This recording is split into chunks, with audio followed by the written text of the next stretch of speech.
All right, let's get into some of these big matchups for the weekend, and let's start in Knoxville, Tennessee, where top 5, top 3, top 2. I mean, everyone's got different variations of where Tennessee should be ranked.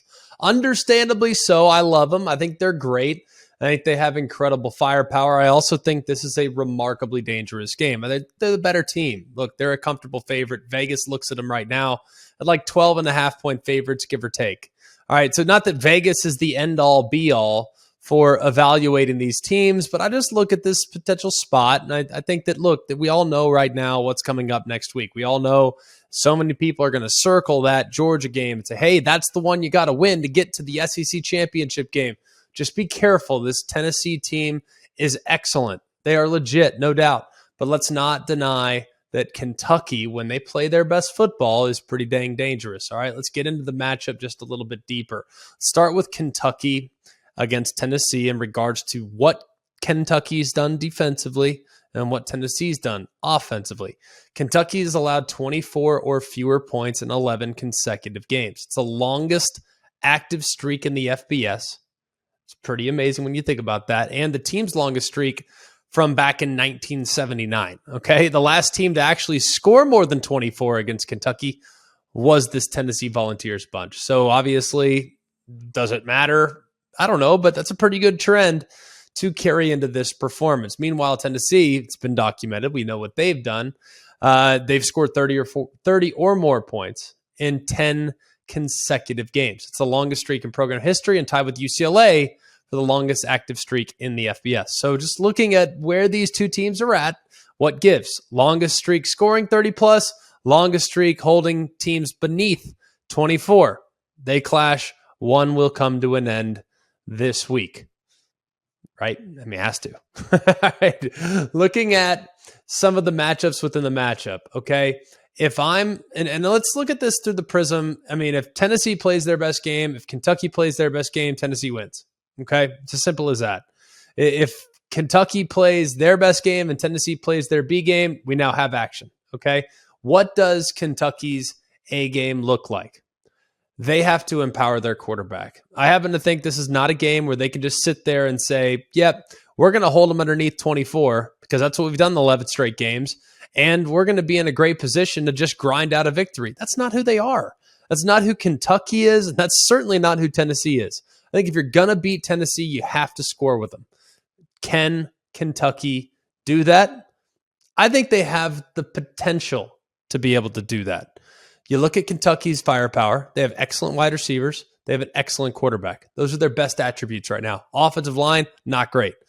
And you look at what they going against Tennessee's defense. Tennessee's defense really good against the run. So does that matter? And Chris Rodriguez coming off for his season high, nearly 200 yards against Mississippi State. That was the second highest total of his career. So he comes in with a bit of a hot hand. You know they're going to feature him. They always do. He's going to get touches. He's going to get opportunities. But the best path for Kentucky to put points on the board is through the air. They have excellent wide receivers, and they have an excellent quarterback. Now, if Tavion Robinson is for whatever reason not available or for whatever reason well below 100%, that has a huge impact. All right. But if you look at the other pieces that they have at wide receiver and even tight end, I think the tight ends are very underappreciated. That's a spot where they can survive. They also have to do a really good job keeping Will Levis healthy and safe. All right, healthy. I might as well punt that term. Will Levis has turf toe. Will Levis has a shoulder injury. Will Levis has a dislocated finger. The guy is completely beaten up, but he's tough as nails. And I happen to think if the offensive line can give him time, can provide enough of a threat to keep it difficult on Tennessee.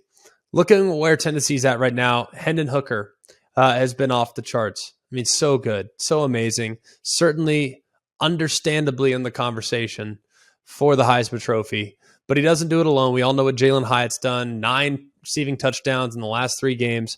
But the big key, I think, for Kentucky, can they create pressure against Hendon Hooker?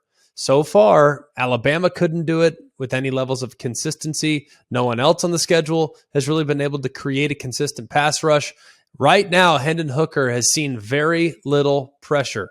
He's been under duress on just 16% of his dropbacks. That's the third lowest rate among qualifying quarterbacks. So this has been an offensive line and a scheme, frankly, with their tempo that has kept their quarterback's jersey clean. So that's the pathway to success for Kentucky. 1, score with them.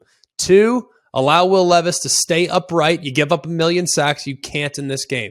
3, empower the wide receivers. They have to win their one-on-ones. And 4, you better do a really good job of trying to create penetration, trying to create quarterback pressures, and making sure you hit Hendon Hooker, because no one's been able to do that on a consistent basis at any point this year.